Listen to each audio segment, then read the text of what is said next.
And it came to be in those days, when there was no sovereign in Israel, that there was a certain Lew White sojourning on the further side of the mountains of Ephraim. And he took for himself a concubine from Bethlehem in Yehudah. And his concubine committed whoring against him, and went away from him to her father's house at Bethlehem in Yehudah, and was there 4 months. And her husband arose, and went after her, to speak to her heart, and bring her back, having his servant and a couple of donkeys with him. And she brought him into her father's house. And the father of the young woman saw him, and he was glad to meet him. And his father-in-law, the young woman's father, detained him, and he dwelt with him 3 days. And they ate and drank, and spent the nights there. And it came to be on the 4th day that they arose early in the morning, and he prepared to leave. But the young woman's father said to his son-in-law, "Refresh your heart with a piece of bread, and afterward go your way." So they sat down, and the 2 of them ate and drank together. And the young woman's father said to the man, "Please agree to stay all night, and let your heart be glad." And when the man arose to go, his father-in-law urged him. So he spent the night there again. And he arose early in the morning on the 5th day to go. But the young woman's father said, "Please refresh your heart." So they delayed until afternoon, and both of them ate. And the man arose to go, he and his concubine and his servant. But his father-in-law, the young woman's father, said to him, "See, the day is now drawing toward evening. Please spend the night. See, the day is coming to an end. Stay here and let your heart be glad.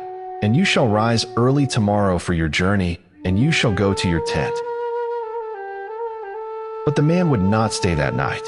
And he arose and left, and came to a place opposite Yebus, that is Jerusalem. And with him were the 2 saddled donkeys, and his concubine with him.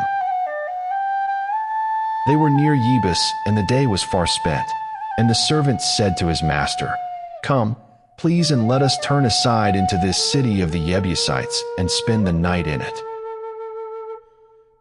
And his master said to him, "Let us not turn aside here into a city of foreigners, who are not of the children of Israel, but we shall pass over to Gibeah." And he said to his servant, "Come, let us draw near to one of these places, and spend the night in Gibeah or in Ramah." And they passed over, and went their way. And the sun went down on them near Gibeah, which belongs to Benjamin. And they turned off there to go in to spend the night in Gibeah. So he went in, and he sat down in the open square of the city, for no one would take them into his house to spend the night.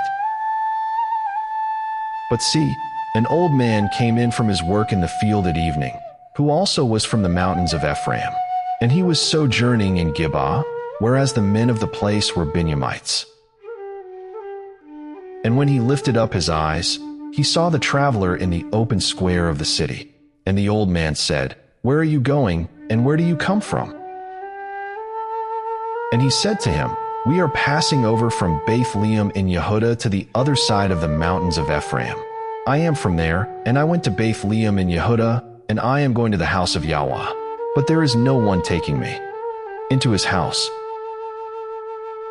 Yet there is both straw and fodder for our donkeys, and bread and wine for myself, and for your female servant, and for the young man who is with your servant. There is no lack of any matter." And the old man said, "Peace be with you. However, let all your needs be on me.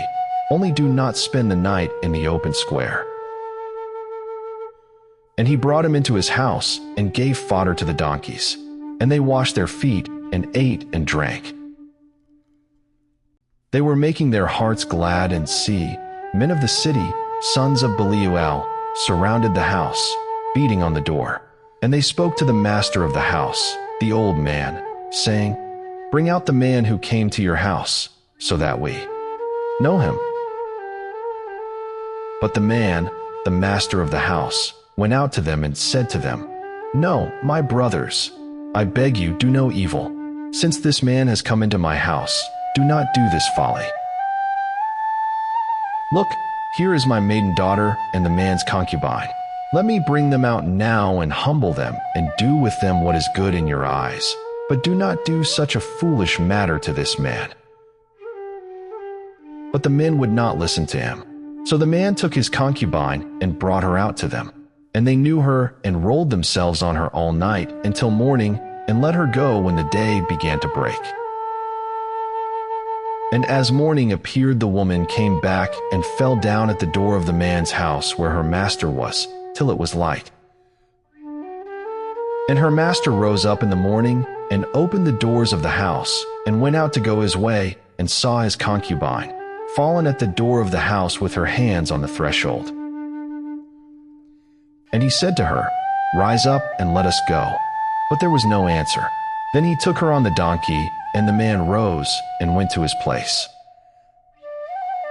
and came into his house, and took a knife, then laid hold of his concubine, and cut her up limb by limb into 12 pieces, and sent her throughout all the borders of Israel. And it came to be that all who saw it said, "There has never been, and there has not been seen the like of this, from the day that the children of Israel came up from the land of Mitzrayim until this day. Set your heart on it, take counsel, and speak up,